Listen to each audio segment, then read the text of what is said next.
నెల రోజుల్లో రిజర్వేషన్ల లెక్కలు తేల్చి సెప్టెంబర్ 30లోగా తెలంగాణలో స్థానిక సంస్థల ఎన్నికలు పూర్తి చేయాలని గడువు పెట్టింది హైకోర్టు.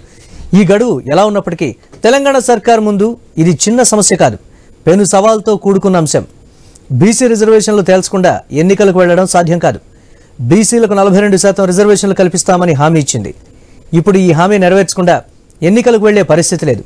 90 రోజుల్లో ఎన్నికలంటే అందులో నెల రోజుల్లోనే రిజర్వేషన్లు తేల్చడం అంటే కుదిరే పనేనా? రాష్ట్ర ప్రభుత్వం పంపిన బిల్లుకు గడువులోగా కేంద్రం ఆమోదిస్తుందా?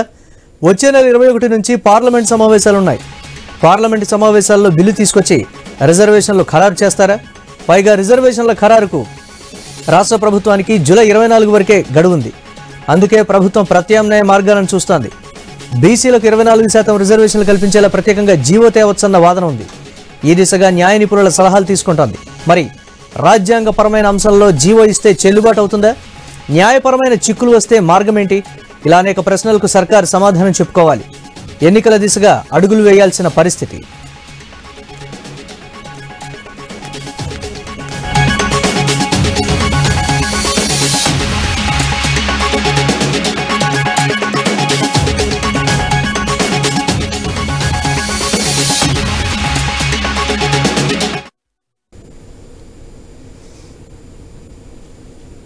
స్థానిక సంస్థల ఎన్నికలకు సంబంధించి మొత్తం మీద తెలంగాణ సర్కార్ చిక్కుల్లో పడిందనే చెప్పుకోవాలి. ప్రస్తుతం ఉన్నటువంటి సంకట స్థితి నుంచి ఏ విధంగా బయటకు రావాలనే ఆలోచనలు అయితే చేస్తున్నటువంటి పరిస్థితి.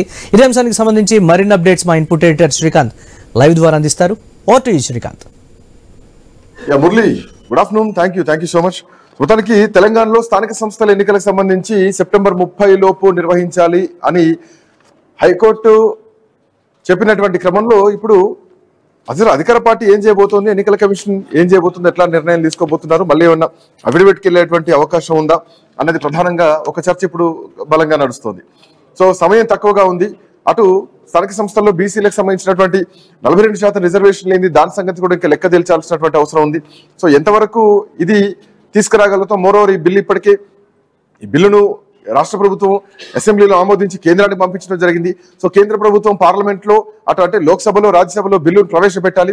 ప్రవేశపెట్టిన తర్వాత ఏదైతే ఎస్సీ వర్గీకరణ సంబంధించినటువంటి బిల్లు కానీ, మహిళా బిల్లు కానీ, at same time EWS reservation bill కానీ, ఈ బిల్లులు ఎట్లా అయితే రావడం జరిగిందో అట్లాంటి పద్ధతిలోనే బీసీ రిజర్వేషన్ బిల్లు వస్తుందా, వచ్చేటువంటి అవకాశాలు ఉన్నాయా అన్నది ప్రధానమైనటువంటి ప్రశ్న. అండ్ సమయం కూడా లేదు. సో సెప్టెంబర్ 30 వరకే ఇది మనకున్నటువంటి గడువు. సో ఇప్పటికిప్పుడు అంటే వచ్చే నెల 21 నుంచి ఎన్నికలు పార్లమెంట్ సమావేశం జరగనుంది. ఈ సమావేశంలోనే ఈ బిల్లును తీసుకొచ్చి రిజర్వేషన్ ఖరారు చేస్తారా? అంత తక్కువ సమయంలో అవుతుందా, లేదంటే ఇప్పటికీ రిజర్వేషన్ సంబంధించి ఈ స్థానిక సంస్థల ఎన్నికల్లో చేతులు ఎత్తేసినట్టేనా అన్నది ఒక ప్రధానమైనటువంటి ఒక సస్పెన్స్ కనిపిస్తోంది. సో ఇది కాంగ్రెస్ పార్టీ ఎట్లా లీడ్ చేయబోతోంది? ఎన్నికలకు వెళ్తారా, లేదంటే మళ్ళీ అఫిడవిట్ కోర్టుకి ఏమైనా ఇచ్చేటువంటి అవకాశం ఉంటుందా, లేదంటే ఎన్నికల కోసం ముందుకెళ్లేటువంటి అవకాశం ఉంటుందా? సమయం సరిపోతుందా అన్నది మాత్రం చూడాల్సినటువంటి అవసరం ఉంది. ఒకవేళ ఈ హామీ నెరవేర్చకుండా ఎన్నికలకు వెళ్తే కాంగ్రెస్ పార్టీ మా తప్పేం లేదు, మేము బిల్లును గత 3-4 నెలల కిందనే బిల్లును ఆమోదించి కేంద్రాన్ని పంపించాం, ఇది బీజేపీ చేసినటువంటి తప్పిదం, బీజేపీ ఆమోదించలే అని చెప్తుందా? ఒకవేళ బీజేపీ ఆమోదించాలన్నా కానీ అక్కడ పార్లమెంట్ సమావేశాలు నిర్వహించాలి. బట్ పార్లమెంట్ సమావేశాల్లో ఎంతవరకు ఈ బిల్లు ఆమోదం పొందుతుంది? పార్లమెంట్ సమావేశాలు ఇంక ఇప్పట్లో లేవు, ఇంకా దానికి సమయం ఉంది. సో ఇంకా 20-25 రోజుల సమయం కూడా ఉన్నటువంటి పరిస్థితి.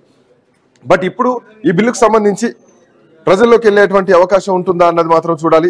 వచ్చే నెల 21 నుంచి పార్లమెంట్ సమావేశాలు ఉన్నటువంటి క్రమంలో సో రాష్ట్ర ప్రభుత్వానికి సో గడువు కూడా జూలై 24 వరకే ఉంది. సో అప్పటికి ఏమైనా ప్రత్యామ్నాయ మార్గాలు చూస్తుందా, లేదా సొంత నిర్ణయాలు ఏమైనా తీసుకొని అభ్యర్థుల ఎంపికలో కొంత ఇట్లాంటి ప్రణాళిక ఏమైనా పాటించబోతుందా అన్నది మాత్రం చూడాలి. అసలు ఈ బిల్లు ఆమోదం అవుతుందా లేదా అన్నది ఇంకో ప్రధానమైనటువంటి ప్రశ్న. కొంచెం ఇండెప్త్ గా వెళ్తే తెలుస్తుంది. రైట్, డిబేట్ లో మనతో పాటు చర్చలో పాల్గొంటున్నారు బండారు రామ్మోహన్ రావు గారు, అట్లాగే ప్రొఫెసర్ శేషు గారు, తో పాటు జాజు శ్రీనివాస్ గౌడ్ గారు బీసీ అధ్యక్షులు మనతో పాటు ఉన్నారు. ముందుగా బండారు రామ్మోహన్ రావు గారు నమస్తే, గుడ్ ఆఫ్టర్నూన్. నమస్తే శ్రీకాంత్ గారు. 2023 కాంగ్రెస్ పార్టీ ప్రతిపక్షంలో ఉన్నప్పుడు ఎన్నికల మేనిఫెస్టోలో ప్రధానంగా ఇచ్చినటువంటి 5 డిక్లరేషన్లో కామారెడ్డి డిక్లరేషనే ప్రధానమైనటువంటి అంశం. బీసీలకు ఖచ్చితంగా సమాన అవకాశాలు రావాలి, 43% రిజర్వేషన్లు తీసుకొస్తాం, స్థానిక సంస్థల్లో చేస్తాం, కులగణన ప్రవేశపెడతాం, కులగణన చేస్తాం, బీసీ బిల్లును తీసుకొస్తాం, 42% బీసీ బిల్లు ఆమోదించి స్థానిక సంస్థల్లో అవకాశం కల్పిస్తామన్నది ఆ రోజు కామారెడ్డి డిక్లరేషన్ లో కాంగ్రెస్ పార్టీ ప్రతిపక్షంగా ఉన్నప్పుడు చెప్పినటువంటి అంశం. అన్నట్టుగానే బీసీ రిజర్వేషన్ల బిల్లును స్థానిక సంస్థల్లో బీసీ రిజర్వేషన్ 42% బిల్లును వాళ్ళు ఆమోదించారు. కేంద్రానికి పంపించారు. ఇప్పుడు అది లోక్సభలో రాజ్యసభలో ప్రవేశపెట్టాల్సినటువంటి అవసరం ఉంది. సో మిగతా బిల్లులు ఏవైతే కేంద్రం పాస్ చేసిందో ఆ లెక్కన ఆ పద్ధతిలో ఇందాక నిన్న మాటల్లో ఈడబ్ల్యూఎస్ విషయం చెప్పినట్టు, అటు ఎస్సీ వర్గీకరణ సంబంధించినటువంటి బిల్లు గురించి చెప్పినట్టు, మహిళా రిజర్వేషన్ బిల్లు గురించి చెప్పినట్టు ఇది సాధ్యం అవుతుందా? ఏంటి దీని పరిస్థితి? స్థానిక సంస్థల్లో 42% రిజర్వేషన్ల పరిస్థితి ఏంది? అసలు ఎన్నికలు పోయేటువంటి అవకాశం ఉందా? ఈ బీసీ బిల్లు గురించి చాలా క్వశ్చన్ మార్క్స్ కనిపిస్తున్నాయి. ఎట్లా చూడొచ్చు రామ్మోహన్ రావు గారు? దీన్ని ఒకసారి చరిత్రకి వెళ్తే, కొంచెం వెనక్కి వెళ్తే 2013లో ఎన్నికలు జరిగినప్పుడే హైకోర్టు, మన ఆంధ్రప్రదేశ్ తెలంగాణ హైకోర్టు, అప్పుడు ఆంధ్రప్రదేశ్ హైకోర్టు, ఎందుకంటే హైకోర్టు విభజన కాలేదు 2014 తెలంగాణ రాకముందు ఒక మాట అనేది, మీరు 50% రిజర్వేషన్ దాటడానికి వీల్లేదు అంటే ఈ ఒక్కసారి ఛాన్స్ ఇవ్వండి అని రాష్ట్ర ప్రభుత్వం బతిమిలాడితే ఆ ఒక్కసారి 2013లో 60.5% మొత్తం రిజర్వేషన్ కలిపి, అంటే 33% బీసీలకు, 27% 26.5% ఉండే ఎస్సీ ఎస్టీ కలిపి, మొత్తం మీద మనకు ఈ రెండు కలిపి 50 దాటండి లేదని చెప్పి ఒప్పించి ఆనాడు ఒప్పుకున్నారు. అంటే 60% ఒప్పించారు వాళ్ళు. 30% ఇచ్చారంటే అంటే 10% పెరిగింది కనుక ఒప్పించారు. కానీ 2019లో ఇదే మనకు కేసీఆర్ ప్రభుత్వం కోర్టుకు వెళ్ళింది. కోర్టుకు వెళ్ళి ఈసారి అవకాశం ఏంటి, సమస్య లేదు, ఇచ్చేది లేదు, గతంలో చివరి అవకాశం ఇచ్చారు అని తెలంగాణ హైకోర్టు దాన్ని కొట్టేసింది, ఇవ్వలేదు. దాంతోనే కేసీఆర్ మీద బదనం చేసింది వీళ్ళందరినీ. గతంలో 33% రిజర్వేషన్ బీసీలకు 22-23 తగ్గించారని చెప్పి బదనం చేశారు, రకరకాలుగా అన్నారు. కానీ అది ఆచరణ సాధ్యం కాలేదు కనుక, ఇప్పుడు 3 ప్రత్యామ్నాయాలు అంటుంది కదా, ఏది సాధ్యం కాలేదు కనుకనే 2019 ఎన్నికలు కేవలం 23% బీసీలకు రిజర్వేషన్ ఇచ్చి మాత్రమే కొనసాగింది. నెంబర్ 2, ఇప్పుడు వీళ్ళు ఏమన్నారంటే వీళ్ళు ఇచ్చిన డిక్లరేషన్, కామన్ డిక్లరేషన్ అన్అఫిషియల్, వాళ్ళు పార్టీ పరంగా ఇచ్చుకున్నది. కానీ బీసీ లెక్కలలో డైరెక్ట్ గా కేంద్ర ప్రభుత్వం, ముఖ్యంగా బీసీ పార్టీ ఏమంటుంది, మీరు బీసీలు, ముస్లిం బీసీలు, హిందూ బీసీలను విడదీశారు, ఇది లెక్క చెల్లదు. ముస్లిం బీసీలను కూడా గతంలో బీసీలు కలిసిన వాళ్ళు, దూదేకుల ఇతర 4-5 కులాలు ఉంటే ముస్లింలను కలిసినాయి. కానీ 90% పైగా ఇవాళ ముస్లింలందరూ బీసీలకు వచ్చిందంటే అదే 13 లక్షల జనాభా అంటున్నారు, అలా 11 లక్షల చిల్లర వాళ్ళ బీసీ జనాభా లెక్కకు వచ్చింది ముస్లింలు. అంటే ఈ ఓసీ లేరా ముస్లింలు అనే భాష వచ్చింది. బీజేపీ ప్రధాన అభ్యంతరం ఏంటంటే మీరు ముస్లిం బీసీలను వేరు చేశారు కనుక మేము అసలు బీసీలకు అన్యాయం జరుగుతుంది కనుక ఇవ్వమన్నారు. ముస్లిం బీసీలు ఉంటే మరి క్రిస్టియన్ బీసీలు ఉంటారు కదా, మరి వాళ్ళ లెక్క మాట్లాడినారు. అంటే క్రిస్టియన్ బీసీలు ఎట్లా ఉంటారంటే ఎస్సీ ఎస్టీ నుంచి క్రిస్టియన్ మతం ముచ్చుకుంటే ఆ ఎస్టీ హోదా అవుతుంది, ఈ ఎస్సీ హోదా అవుతుంది, ఇద్దరికి కూడా బీసీ హోదా వస్తుంది. అంటే క్రిస్టియన్ మతంలోకి మారితే ఎస్సీ ఎస్టీ నుంచి మారిన బీసీ హోదా వచ్చింది. మరి వాళ్ళు ఉంటారు కదా బీసీలో, మరి వాళ్ళని తీసుకోలేదు అని సమస్య వచ్చినప్పుడు దానికి సమాధానం లేదు వీటి దగ్గర. ఇప్పుడు ఆ బిల్లు పాస్ కాదు, అక్కడికి పోవడం సాధ్యం కాదు. అందుకని నేను ఏమంటున్నాను, నిన్న నుంచి హైకోర్టు తీర్పు ఇవాళ కాంగ్రెస్ పార్టీకి ఒక వారం. ఎందుకు వారం అంటే, ఒకటేమో ఏం చేస్తాం, చేతులు ఎత్తేయడానికి అవకాశం ఉంది, హైకోర్టే అన్నది కదా, అంతకంటే ఏం చేస్తాం, మరి దీన్ని అంతకంటే ఎన్నికలు జరపక తప్పదు కదా అనేది. ఇప్పుడు రెండో సవాల్ ఏంటంటే రిజర్వేషన్ల ఖరారు మళ్ళీ చేయాల్సి వస్తుంది. గతంలో కేసీఆర్ గారు 2019లో జరిపేటప్పుడు ఏమన్నారంటే తమిళనాడు మోడల్ పాటిద్దాం, ఎందుకంటే ఒకసారి ఎస్సీ ఎస్టీ బీసీ మైనార్టీ వారిని ఎన్నికైన వాళ్ళు, మైనార్టీ లేదనుకోండి, ఎన్నికైన వాళ్ళు ఉంటే వాళ్ళకు అనుభవం వచ్చేలాగా పదవి పోతుంది, రిజర్వేషన్ మారిపోతుంది. ప్రతిసారి రిజర్వేషన్ మారడం వల్ల దాదాపు 70% 80% రిజర్వేషన్ తారుమారుతున్నాయి. అట్లా కాకుండా ఒకసారి రిజర్వేషన్ ప్రకటిస్తే రెండు టర్మ్లు ఉండాలని చెప్పి 2019లో రిజర్వేషన్ ప్రకటించారు. అది 2 టర్మ్లు ఉండాలి. కానీ ఏమైందంటే కొత్తగా మండలాలు ఏర్పడ్డాయి. అంటే గ్రామ పంచాయతీలు కొత్తగా ఏర్పడి తక్కువ, కానీ మండలాలు ఏర్పడ్డాయి. జిల్లా పరిషత్తులు అయితే అంతకుముందు 33 జిల్లా పరిషత్తులు ఉన్నాయి. కానీ అట్లా చూసుకుంటే ఈ రిజర్వేషన్ల సమస్య కూడా ముందుకు వచ్చింది. ఇప్పటిదాకా తాత్సార్యం చేసింది పక్కన పెట్టి హైకోర్టు ఏమన్నదంటే వాళ్ళు ఇచ్చిన టైం కాదు, వీళ్ళు అడిగిన టైమే హైకోర్టు ఇచ్చింది. ఒక మాట ఏంటంటే హైకోర్టు వీళ్ళు ఏమడిగారు, మాకు కనీసం రిజర్వేషన్ల ఖరారు 4 రోజులు పడతాను ఈ రాష్ట్ర ప్రభుత్వం, నెల వీళ్ళకి ఇచ్చారు. రిజర్వేషన్ల ఖరారు ఇచ్చి వాళ్ళకు లిస్ట్ అప్పచెప్పినాక మాకు 2 నెలలు పడితే ఎలక్షన్ జరపడానికి ఎన్నికల కమిషన్ కోరింది. నేనేమంటా అంటే ఇక్కడ ఆ 2 నెలలు ఈ 1 నెల కలిపి 90 రోజులు, 90 రోజులకు బదులు ఇంకొక 95 రోజులు ఇచ్చారు. నిన్న తీర్పు వచ్చింది కనుక ఈ 5 రోజులు కలుపుకుంటే 30 అంటే ఆగస్టు, జూలై, ఆగస్టు 30 రోజులు వస్తాయి. అంటే 97 రోజులు టైం ఇచ్చారు. ఇంకా ఇప్పటికైతే టైం ఇచ్చే అవకాశం అయితే లేదు కనుక దీనిలో పెద్ద లొసుగు ఏంది శ్రీకాంత్ గారు, రాజ్యాంగంలో చిన్న లొసుగు ఉన్నది. దాన్ని బట్టే వాటికి ఎన్నికలు ప్రతిసారి వాయిదా పడ్డానికి అదే కారణం. 2013లో జరిగితే 2019 దాకా మేము కోర్టుకు వెళ్ళాం. పద్మనాభ రెడ్డి గారు మేమందరూ కోర్టుకు వెళ్తేనే కదా మళ్ళీ ఎన్నికలు జరిపింది. అప్పుడు మళ్ళీ ఇప్పుడు 6.5 ఏళ్ళు అయిపోయింది, 5 ఏళ్ళకి 10 అయిపోవాలంటే 2024 జనవరి 31 నాటికి అయిపోయింది కదా వాళ్ళకు. అందుకనే ఇది వరవెట్లయితుందంటే తప్పించుకోవడానికి ఈ కోర్టు తీర్పు ఉంది కనుక మేము బీసీ రిజర్వేషన్ అమలు చేయలేకపోతున్నాం అని చెప్పి ఇలా 3 ఆప్షన్లు అనుకుంటున్నారు. కానీ మొదటి ఆప్షన్ పోయినట్టే, ఎందుకంటే చట్టం పాస్ కాదు, అక్కడ బిల్లు పాస్ కాదు. చట్టం కావడానికి ఢిల్లీ బహుత్ దూర్ హై, సాధ్యం కాదు. ఎందుకంటే బీజేపీ ఉన్న రోజు ఈ బీసీ బిల్లును ఆమోదించారు అక్కడ. దాంతో పాటు రెండోది ఏంటి, జీవో ఇవ్వచ్చు అంటే. జీవో ఇవ్వడానికి అస్సలు వీళ్ళే అడ్వకేట్ చెప్తున్నా. జీవో ఇచ్చిన తెల్లారమల్లో కొట్టివేయబడతాయి, మళ్ళీ ఎన్నికలు ఆలస్యం అవుతాయి. ఈ మూడోది ఒకటి ఏంటంటే, మొదట్లో చెప్పాను కదా, అసెంబ్లీలోనే సాక్షాత్తు ముఖ్యమంత్రి అన్నాడు, మీరు ఇవ్వకపోయినా సరే మేము ఇస్తాం పార్టీ పరంగా. ఒకవేళ ఆచరణ సాధ్యం కాకపోతే కోర్టు సీలింగ్ ఉంటే మేము పార్టీ పరంగా 42% ఇస్తామని. అది అన్యాయం అయితే, ఎందుకంటే మీరు ఇవ్వచ్చు, కానీ అదే 42% లో లీగల్ గా ఉన్న దగ్గర బీసీ పోటీ చేస్తారు. కానీ ఏది చట్టబద్ధంగా లేని దగ్గర బీసీని మీరు కాంగ్రెస్ పార్టీ పెడితే ఇంకో పార్టీ వాడు రెడ్డిని పెట్టవచ్చు, ఇంకొక వయసు ఇంకేదైనా కులం పెట్టవచ్చు కదా, వయసు ఓసీల నుంచి పెట్టవచ్చు కదా, దానికి అభ్యంతరం పెట్టే వాళ్ళు ఉండరు కదా. అది లీగల్ కూడా కాదు, లీగల్ గా అక్కడ ఎవరైనా నిలబడరు. కనుక మీరు బీసీలకు ఇస్తామంటే మీరు అసెంబ్లీలో సరిగ్గా ఇవ్వలేదు బీసీలకు. వీళ్ళ బీసీ మంత్రులు 3 ఉన్నారంటే గెలిచిన వాళ్ళు 7 ఎమ్మెల్యేలు బీసీ నుంచి. మీరు బీసీలకు సరైన నాయకత్వం మీరు అసెంబ్లీలో ఇవ్వకపోయిన వాళ్ళు ఇవాళ దీన్ని ఉద్ధరిస్తారా అని పార్టీలు చేస్తున్నాయి. మనకు ఇంతకుముందే మనకు నిన్న తీర్పు రాగానే డాక్టర్ లక్ష్మణ్ గారు బీజేపీ రాజ్యసభ సభ్యుడు ఆయన డైరెక్ట్ అన్నాడు, 42% ఇస్తా అన్నట్టు ఇచ్చి తీరాలి, లేకపోతే మీరు క్షమాపణ చెప్పాలి, సమస్య లేదు, ఎన్నికలు జరిగినా కూడా వేస్ట్ అని చెప్పి ఆయన అంటున్నాడు. అట్లాగే బీఆర్ఎస్ పార్టీ కూడా అదే స్టార్ట్ మీద ఉంటుంది. ఇప్పుడు చివరికి వచ్చే అవకాశం మిగిలింది ఏంటంటే, హైకోర్టు తీర్పును అనుసరించి ఇవాళ కేవలం ఇంతవరకు ఇవ్వగలని చెప్తాను. అయితే పనిగా నేను అంటున్నాను, ఒక వరం కూడా ఎందుకు అంటున్నానంటే, హైకోర్టు తీర్పును చూపించుకొని ఈ 22%కి ఖాయం చేసుకోవచ్చు. కానీ ఇప్పుడు 25% ఏమో ఎస్సీ ఎస్టీ కలిపి 22 + 6 25% ఎస్సీ ఎస్టీకి రిజర్వేషన్ ఉన్నాయి. అది పోగా అన్నిటికీ అట్లా ఉండదు. పంచాయతీల వాటికే, మున్సిపాలిటీలో వేరే రకంగా ఉన్నది, మండలాల్లో వేరే రకంగా ఉంది, జిల్లా పరిషత్తులు వేరే రకంగా ఉంది. ఇంకా బీసీలకు 17% పడిపోతారు అక్కడైతే. ఇంకా ఇంకొక అంశం సార్, ఇప్పుడు అంటే మనం చూస్తున్నాం బీసీ బిల్లుకు ఇప్పుడు కాదు గతం నుంచి కూడా అడ్డంకులే ఉన్నాయి. ఆల్మోస్ట్ బీసీలకు రిజర్వేషన్లు ఉండాలి అని అన్నారు, ఎస్సీలకు ఎస్టీలకు రిజర్వేషన్ ఎట్లయితే కేటించారో బీసీలకు రిజర్వేషన్లు ఉండాలన్నారు. కానీ ఎంత % ఉండాలన్నది చెప్పకపోవడం ఇప్పటిదాకా ఉన్నటువంటి సమస్య. సో దీంట్లో ప్రధానంగా 23% కాపాడుకోవడమే కష్టం అవుతున్నటువంటి క్రమంలో 43% రిజర్వేషన్లను ఎంతవరకు సాధించుకోగలుగుతారు బీసీలు? అది ఇంకో 10 ఏళ్ళైనా సాధ్యం అవుతుందా అన్నటువంటిది ఇంకో ప్రశ్న. ఈ ఉన్నటువంటి టెక్నికల్ ఇష్యూస్ కానీ రాజకీయపరమైనటువంటి ఇష్యూస్ కానీ చూస్తే దానికి న్యాయపరమైన చెక్కు చెప్తాను. యాక్చువల్ గా చట్టసభలో బీసీలకు రిజర్వేషన్ లేవు.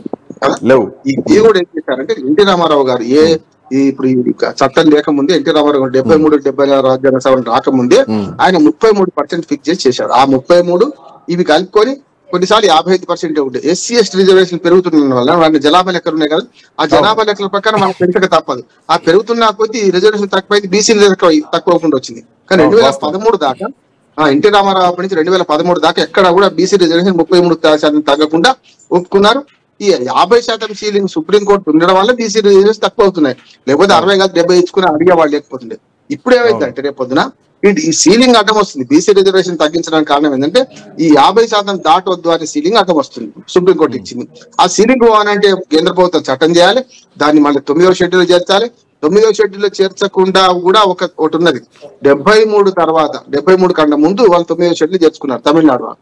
73 తర్వాత 9వ షెడ్యూల్ చేర్చా కూడా మేము సమీక్షిస్తాం అని సుప్రీంకోర్టు తీర్పు ఉన్నది. ఇది కూడా అర్థమైతుంది. సుప్రీంకోర్టు ఏమంటుందంటే, గతంలో 73 కన్నా ముందు ఏం చేశారో మాకు తెలియదు, 9వ షెడ్యూల్ చేర్చుకున్నారు, కోర్టులకు అధికారం లేకుండా, కోర్టుకు సమీక్ష అధికారం లేకుండా చేసింది కదా. ఆఫ్టర్ 73 ఈ సమీక్ష అధికారం లేకుండా చేసే 9వ షెడ్యూల్ లో కూడా మేము జోక్యం చేసుకుంటాం. ఏది పడితే మీరు బిల్లులు పాస్ చేసుకుని 9వ షెడ్యూల్ చేసుకుంటా పోతే రేపు కోర్టుకు రాజ్యాంగపరమైన సమస్య వచ్చినప్పుడు మేము ఎట్లా ఇంటర్వ్యూ కాగలుగుతాం అనే దాన్ని ఒకటి ఉన్నది. ఆఖరిగా నేను ఒక మాట చెప్తాను. ఇప్పుడు ఏంటంటే, ఇప్పుడు ప్రభుత్వం మీద ఒక ఆప్షన్ ఏమో 42% బీసీలకు వాళ్ళ పార్టీ పరంగా ఇచ్చుకోవాలి, నెంబర్ 1 ఆప్షన్. రెండో ఆప్షన్ ఏంటంటే, వీళ్ళు దీంతో పాటు ఒకటి ఏంటంటే జమిలీ ఎన్నికలు కూడా అవకాశం ఉంది. ఇప్పుడు జమిలీ ఎన్నికలు అంటే పార్లమెంట్ అసెంబ్లీ నియోజకవర్గాల పునర్విభజన కూడా ఇంకొక టాస్క్ ఉంది. జిల్లా పరిషత్లే కానీ మండలాలు కానీ మున్సిపాలిటీలు ఇవన్నీ పోయిన సంవత్సరం 24 జూన్ కి అయిపోయినాయి. కానీ నిజంగా చిత్తశుద్ధి ఉంటే అన్ని ఎన్నికలు ఒకేసారి పెట్టి అయిపోతుంది కదా. ఎట్లాగో రిజర్వేషన్ తప్పలేదు. మళ్ళీ కొత్త కథ కంటే పంచాయతీ నుంచి మొదలుకొని మండల ఎంపీటీసీ జెడ్పీటీసీ ఎలక్షన్ ఒకేసారి పెట్టి, మున్సిపాలిటీ ఎలక్షన్లు కూడా అంటే ఒకేసారి అంటే కొన్ని 2 నెలల టైం పెట్టుకుని పెడితే బాగుంటది. కానీ ఇంకొక మాట ఏంటంటే, అప్పీల్ పోతారని నేను అనుకుంటున్నాను. ఒకవేళ డివిజన్ బెంచ్ అప్పీల్ పోతారా, లేకపోతే సుప్రీంకోర్టు పోతారా దీని మీద. డివిజన్ బెంచ్ అంగీకరించకపోతే మాకు ఈ రిజర్వేషన్ అడ్డం ఉందని పోతే మళ్ళీ ఒక 4-5 నెలలు టైం దొరికే అవకాశం ఉంటుంది.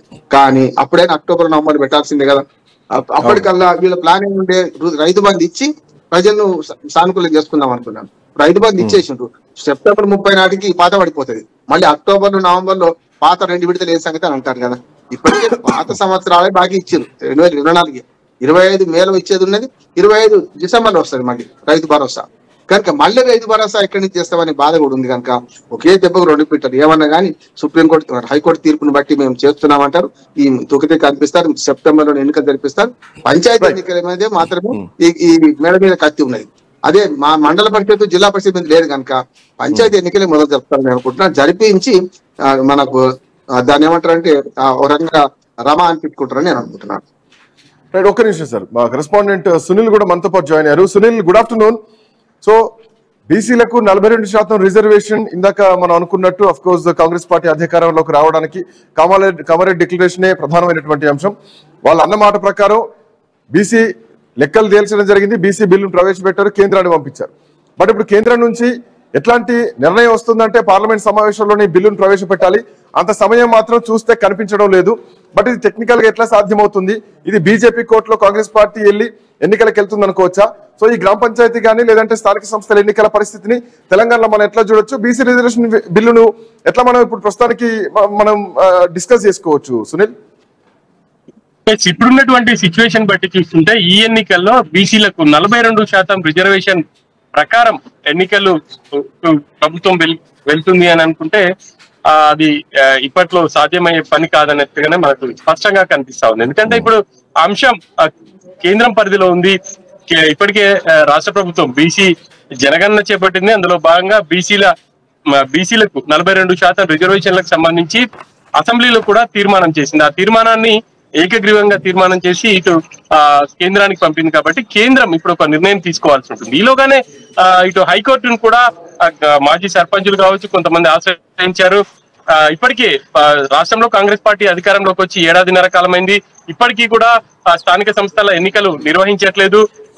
ఈ కారణంగా గ్రామాల్లో అభివృద్ధి పడకేసింది, కేంద్రం నుంచి రావాల్సిన నిధులు రావట్లేదు అని చెప్పేసి హైకోర్టును ఆశ్రయించారు. హైకోర్టు ఏకసభ్య కమిషన్ కూడా ఒక తీర్పు ఇచ్చింది. ప్రభుత్వానికి అంటే ఇటు అందరి అభిప్రాయం తెలుసుకుంది. ఇటు ప్రభుత్వం నుంచి ప్రభుత్వ న్యాయవాది తన వాదనలు వినిపించారు. తమకు రిజర్వేషన్ల కన్ఫర్మ్ కి సంబంధించి 30 రోజుల సమయం అడిగారు. మరోవైపు ఎన్నికల సంఘం కూడా 2 నెలల సమయం అడిగింది. పూర్తి స్థాయి ఎన్నికల నిర్వహణకు సంబంధించి 60 రోజుల సమయం అడిగింది. సో హైకోర్టు అందరి అభిప్రాయాలను పరిగణలోకి తీసుకొని నిన్న తీర్పును కూడా వెలువరించింది. ఇక ఇప్పుడు ప్రభుత్వం హైకోర్టు తీర్పు మేరకే ముందుకు వెళ్లే అవకాశం ఉంది. ఇక పార్టీ పరంగా కాంగ్రెస్ ఒక నిర్ణయం తీసుకునే అవకాశం కనిపిస్తుంది. ఇక కాంగ్రెస్ పార్టీ పరంగా బీసీలకు 42% రిజర్వేషన్ కల్పిస్తామని చెప్పేసి హామీ ఇచ్చింది. కానీ ఇప్పుడు పార్టీ పరంగానే నిర్ణయం తీసుకునే అవకాశం ఉంటుంది. పూర్తి స్థాయిలో దీన్ని అమలు చేయడానికి అయితే మరి కాస్త సమయం పట్టే అవకాశం ఉంది. ఒకవైపు కేంద్రంలో బీజేపీ కూడా ఇప్పటికే కులగణన దేశవ్యాప్తంగా జనగణన చేపడుతుంది. అందులో భాగంగానే కులగణన కూడా చేపడతామంటుంది. సో ఆ తర్వాత దానికి ఇంకా కాస్త సమయం పట్టే అవకాశం ఉంది. కాబట్టి ఒకవైపు హైకోర్టు తీర్పు కూడా ఉంది. ఆ ప్రకారంగానే ఇటు రాష్ట్రం ముందుకు వెళ్లే ఛాన్సెస్ అయితే కనిపిస్తా ఉన్నాయి. కానీ ఇటు బీసీ సంఘాలు కావచ్చు, అదేవిధంగా ఇంకా మిగతా నేతలందరూ కూడా ఖచ్చితంగా బీసీలకు 42% రిజర్వేషన్ ఇచ్చిన తర్వాత ఎన్నికలకు వెళ్ళాలి అని చెప్పేసి చెప్తున్నారు. ఇప్పటి వరకు కూడా ప్రభుత్వం నుంచి స్పెషల్ జీవో ఏమైనా తీసుకొచ్చేటువంటి అవకాశం ఉందా? దీంట్లో రిజర్వేషన్ సంబంధించి క్లారిటీ ఉంది. స్పెషల్ జీవో అనేది తెచ్చే అవకాశం ఉందా? ఇప్పుడు మనం ఉన్నటువంటి సిచ్యువేషన్ బట్టి చూస్తుంటే హైకోర్టు ఒక తీర్పు అయితే వెలువరించింది. కాబట్టి ఆ తీర్పు ప్రకారమే ముందుకు వెళ్లే ఛాన్స్ అయితే కనిపిస్తా ఉన్నాయి. ఇక 42% రిజర్వేషన్ కావాలి అని అంటే ఇటు కేంద్రంలో ఇటు పార్లమెంట్ లో దాని గురించి చర్చ జరగాలి. ఆ తర్వాత అక్కడ పార్లమెంట్ ఆమోదం పొందిన తర్వాత రాష్ట్రపతికి వెళ్ళాలి. ఆ రాష్ట్రపతి ఆమోదం ముద్ర తర్వాతే ఇటు 42% అమలయ్యే అవకాశం ఉంటుంది. అదంతా కూడా ఇక ప్రాసెస్ పట్టే అవకాశం ఉంది. ఇప్పుడు కాంగ్రెస్ పార్టీ తమ కోర్టులో నుంచి బీజేపీకి పంపించింది. సరే బీజేపీ ఎటువంటి నిర్ణయం తీసుకుంటుంది, కేంద్రంలోని బీజేపీ దానికి సంబంధించి మరి రాష్ట్రం నుంచి ఉన్నటువంటి బీజేపీ ఎంపీలు ఏ మేరకు ప్రయత్నం చేస్తారు అనేది చూడాలి. ఇక కాంగ్రెస్ మాత్రం ఖచ్చితంగా తమ అంటే పని అయిపోయింది, ఇక కేంద్రమే నిర్ణయం తీసుకోవాల్సి ఉంది అనేది చెప్పే అవకాశాలు కనిపిస్తూ ఉన్నాయి. ఇప్పుడు ఉన్నటువంటి సిచ్యువేషన్స్ అయితే ఆ దిశగానే ఉన్నాయి. సో ఇప్పటికే కాంగ్రెస్ పార్టీ ఇక స్థానిక సంస్థల ఎన్నికలకు సంబంధించి కూడా కొంత పార్టీ శ్రేణులను అయితే సమాయత్తం చేస్తుంది. హైకోర్టు తీర్పు మేరకే ముందుకు వెళ్లే ఛాన్స్ అయితే కనిపిస్తున్నాయి శ్రీకాంత్. అంటే రాష్ట్రపతి ఆమోదం పంపాలితో పాటు 9వ షెడ్యూల్లో దీన్ని 9వ షెడ్యూల్లో చేర్చాల్సినటువంటి అవసరం ఉంది. లోక్సభ రాజ్యసభలో ఈ బిల్లు ఆమోదం చేయాల్సినటువంటి అవసరం ఉంది. ఆ తర్వాతే బిల్లు పాస్ కావాలి. ఇంతకుముందు పాస్ అయినటువంటి 3 ప్రత్యేకమైనటువంటి బిల్లులాగా. సో ప్రస్తుతానికి మీరు చెప్తున్న దాని ప్రకారం చూస్తే కనుక ఇప్పుడు కేంద్రంలో ఈ బిల్లు ఇప్పటికిప్పుడు ఆమోదమయ్యేటువంటి పరిస్థితి లేదు. మోరోవర్ ఏంటంటే ఈ బిల్లు పైన కొన్ని విమర్శలు కూడా ఉన్నాయి, తప్పుల తడకగా ఉన్నాయి, లెక్కలు సరిగ్గా లేవని చెప్పేసి. రేపొద్దున కేంద్రం తీసుకొచ్చేటువంటి జనాభా లెక్కలతో పాటు కులగణన లెక్కలు కూడా ఉన్నాయి. కాబట్టి ఈ బిల్లును ఏమైనా పక్కన పెట్టేటువంటి అవకాశం ఉంటుందా? ఆ లెక్కలే ప్రతిష్టాత్మకంగా తీసుకుంటారా? సో ఇప్పుడు కాంగ్రెస్ పార్టీకి కేంద్రాన్ని విమర్శిస్తూ సో పార్టీగా సొంత నిర్ణయం తీసుకునే రిజర్వేషన్లను కల్పించు ప్రత్యేకమైనటువంటి జీవో తీసుకునేటువంటి అవకాశం దీనిలో చూసుకోవచ్చా? బీసీలకు 42% రిజర్వేషన్ కి కాంగ్రెస్ పార్టీ కట్టుబడింది. కామారెడ్డి డిక్లరేషన్ గత ఎన్నికల ముందు తాము కామారెడ్డిలో ప్రకటించాం, డిక్లరేషన్ ని కూడా అనౌన్స్ చేశాము.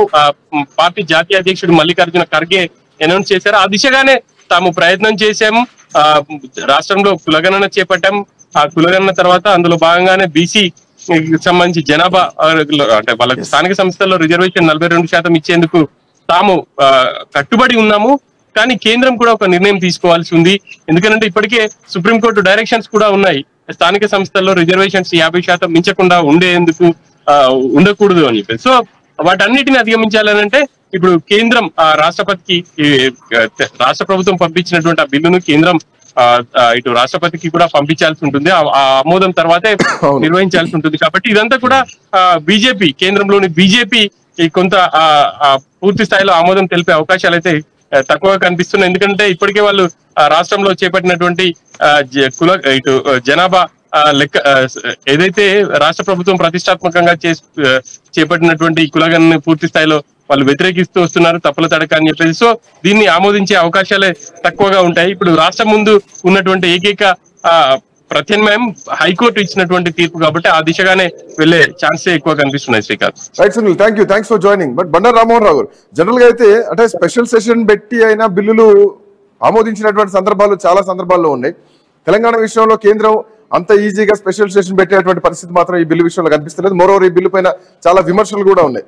సో జనరల్ గా అయితే ఎంత సమయం పట్టొచ్చు, అసలు బిల్లు పాస్ అవుతుందా లేదా, ఇంకెంతకాలం పట్టొచ్చు, లేదంటే కేంద్రం దీనిపైన ఎట్లాంటి నిర్ణయం తీసుకునేటువంటి అవకాశం ఉంటుంది? ఇప్పుడు రాష్ట్ర ప్రభుత్వం ముందున్నటువంటి నెక్స్ట్ స్టెప్ ఏంటి, నెక్స్ట్ నిర్ణయం ఏమిటి? ఏం లేదు, రాష్ట్ర ప్రభుత్వం ముందున్న ప్రధానంగా ఏంటంటే హైకోర్టు తీర్పు నుంచి పెట్టి మనకు సమయం లేదు మిత్రమా, ఏం చేయలేము అని ఒకటి. రెండోది ఏంటంటే బీజేపీ స్వతహాగా డైరెక్ట్ గా చెప్పింది బీసీ రిజర్వేషన్ లో ముస్లింలు చేర్చిన వేరు కనుక ఆమోదించే ప్రసక్తి లేదన్నారు. వాళ్ళు అక్కడ ఆశ లేదు. ఒకవేళ నిజంగా ఆశ ఉంటే కూడా 6 నెలలు పట్టినా పట్టవచ్చు, 7 నెలలు పట్టినా పట్టవచ్చు. కానీ రేపు పొద్దున కులగణన కూడా అధికారం లేని కులగణన మీరు ఎట్లా చేశారు, ఈ కులగణన తప్పుల తడక. గతంలో 2011 ఎన్నికలప్పుడు కాంగ్రెస్ పార్టీ కులగణన చేసే అప్పుడు ప్రభుత్వం కాంగ్రెస్ ప్రభుత్వం చేసి 1.5% తప్పులు ఉన్నాయంటేనే చేసినప్పుడు మీరు 13%, 12% తప్పులు ఉన్నాయి అంటున్నారు. లేకపోతే మీకు హైదరాబాద్ 50% కూడా సర్వే పూర్తి కాలేదంటున్నారు. అటువంటిప్పుడు మీ సర్వే తప్పులు తడక కదా బీజేపీ విమర్శిస్తుంది. బీజేపీ అధికారంలో ఉన్న రోజు ఈ బిల్లు పాస్ కాదు, నెంబర్ 1. రెండోది రాజ్యాంగంలో లొసుగును బయట శ్రీకాంత్ గారు ఇప్పుడు ఈ అంటే నాటకం ఆడుతున్నారంట. రాజ్యాంగంలో ఇచ్చిన లొసుగు ఏంటంటే ఇప్పుడు అసెంబ్లీ పార్లమెంట్ ఎన్నికలు వాయిదా పడుతున్నాయి. ఎందుకు వాయిదా పడతలేదు? ఒకసారి డిలిమిటేషన్ అయిపోయింది, రిజర్వేషన్లు ఖరారు అయినాక దానిలో ఎవరు వేరు పెట్టరు, మళ్ళీ వేరు పెట్టరు. ఎందుకంటే ఒకనాడు డిసెంబర్ మనకు రేపు 2026 దాకా ఈ రిజర్వేషన్ కొనసాగుతాయి కదా, పాత రిజర్వేషన్. మళ్ళీ ఎన్నికల కమిషన్ కి ఎప్పుడు ఆటంకం వస్తలేదు. కానీ రాష్ట్ర ఎన్నికల కమిషన్ ఏర్పాటు చేసిన ఉద్దేశం ఏంది? 73వ రాజ్యాంగ సభలో 4 ముఖ్యమైన అంశాలు ఉన్నాయి. ఒకటేమో ప్రతి 5 ఏళ్లకు ఎన్నికలు జరపాలి, దానికి ప్రతి ఎన్నికలు జరపడానికి అవసరమైన ఎన్నికల కమిషన్ ఏర్పాటు చేయాలి, అట్లా ఫైనాన్స్ కమిషన్ ఒకటి ఏర్పాటు చేయాలి, డబ్బులు మన 33% మహిళలకు సీట్లు ఇవ్వాలి. ఇవన్నీ అందులో ఉన్నాయి. కానీ ఆ రాజ్యాంగంలో రాసేటప్పుడే ఒక చిన్న బ్యూరోక్రాట్స్ తప్పు చేసింది ఏంటంటే ఏ రిజర్వేషన్లు అయితే అంతకు ముందు ఉన్నాయో అవే కొనసాగిస్తాం, అయిపోతుండే ఏది బీసీలకు కానీ దేనికైనా. కానీ ప్రతిరోజు పరిగెడుతున్నారు. ప్రతి 5 ఏళ్లకు ఒకసారి ఎస్సీ ఎస్టీ రిజర్వేషన్ ఏమో జనాభా బట్టి ఉంటే కనుక దానిలో వేరే సెషన్ లేవు, అదే అవుతున్నాయి. కానీ బీసీ రిజర్వేషన్ కొత్తగా కల్పించే క్రమంలో అప్పటికి లాటరీ వేసేవారు. అంతకుముందు ఎన్టీ రామారావు అప్పుడు ఏమో లాటరీ వేసేవారు. ఎవరికి వస్తే ఆ ఎస్సీ ఎస్టీ రిజర్వేషన్ ఫస్ట్ తీసేసి మిగతా వాళ్ళు లాటరీ వేసేవారు.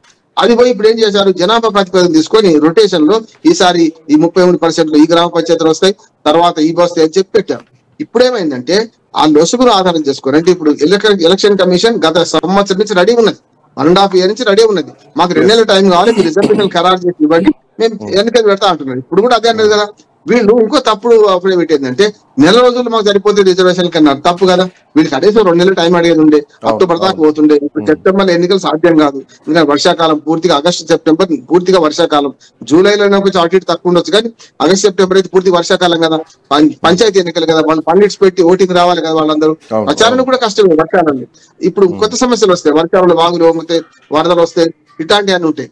కనుక వీళ్ళు అడిగేటప్పుడే కనీసం జ్ఞానం, ఎందుకంటే రాష్ట్రపతిని సంప్రదించిందా లేరా అడ్వకేట్ జనరల్ కానీ వీళ్ళందరూ నెల బదులు 2 నెలలు అడుగుతాయి. అక్టోబర్ దాకా పోతుంది కదా ఎలక్షన్. ఎంత లీనియంట్ తీసుకుందంటే వాళ్ళు అడిగిన 3 నెలలు ఇచ్చేసింది సాంక్షన్ అన్నది. ఇప్పుడు సంకటం ఏంటంటే ఇప్పుడు తప్పనిసరి ఎన్నికలు జరపాల్సి వస్తుంది. బీసీ బిల్ పాస్ కాదు అక్కడ పార్లమెంట్ లో. వీళ్ళు అదే 42% రిజర్వేషన్ ఒకటే మార్గం చివరిగా కాంగ్రెస్ పార్టీ వాళ్ళు ఇచ్చుకుంటారు. ఖచ్చితంగా బీజేపీ బదనాం చేస్తుంది, టీఆర్ఎస్ బదనాం చేస్తుంది. బీసీలను ఇంకో వైపు తిప్పుకునే అవకాశాలు ఈ 2 పార్టీలకు ఉంటుంది అంటున్నారు. Right, thank you so much Rammohan Rao గారు. సో మొత్తానికి BC reservation bill 42% reservation bill ఏదైతే ఉందో కామారెడ్డి డిక్లరేషన్ ప్రకారం పార్టీ మేము కట్టుబడి ఉన్నాం, కులగణన చేసినాం, బీసీ లెక్క తెలిసినాం, కేంద్రానికి రిపోర్ట్ పంపించాం, నివేదిక, పార్లమెంట్ లో బిల్లు ఓకే కావాల్సినటువంటి అవసరం ఇక్కడ వరకు ఉంది. దీన్ని రాష్ట్రంలో ఉన్నటువంటి భారతీయ జనతా పార్టీ అభ్యంతరం వ్యక్తం చేస్తోంది. సో రాజకీయపరమైనటువంటి అభ్యంతరాలు దీంట్లో ఉన్నాయి. అటు కేంద్రం కులగణన చేస్తాం జనగణనతో పాటు అంటూ ఇప్పటికే ప్రకటించడం జరిగింది ఈ సంవత్సరం ఎండింగ్ నెక్స్ట్ ఇయర్ కు. సో అది మొదటి దశ, రెండో దశ అట్లా ఫేజ్ల ప్రకారం జనగణన కులగణన చేయబోతోంది కేంద్ర Bharatiya Janata party.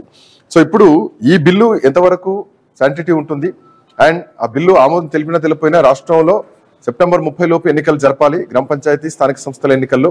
And moreover ఏంటంటే ఇక్కడ ఇంకో పాయింట్, ఆర్టికల్ 243D ప్రకారం గ్రామ పురపాలక శాఖల్లో ఈ సంస్థల్లో రిజర్వేషన్లు గతంలోనే ప్రకటించారు.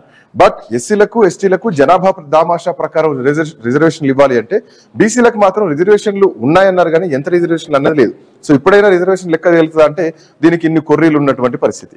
చూద్దాం కాంగ్రెస్ పార్టీ పరంగా ప్రభుత్వం పరంగా స్పెషల్ జీవో వచ్చి ఎట్లా ఎన్నికలు పోబోతున్నారు, ఎట్లాంటి మాట ప్రకారం ఎట్లా నిలబెట్టుకోబోతున్నారు మాత్రం చూడాలి. అఫ్ కోర్స్ చేస్తారన్న నమ్మకం అయితే ప్రస్తుతానికి ఉన్నటువంటి సిచ్యువేషన్ కనిపిస్తుంది రాజకీయ వర్గాల్లో.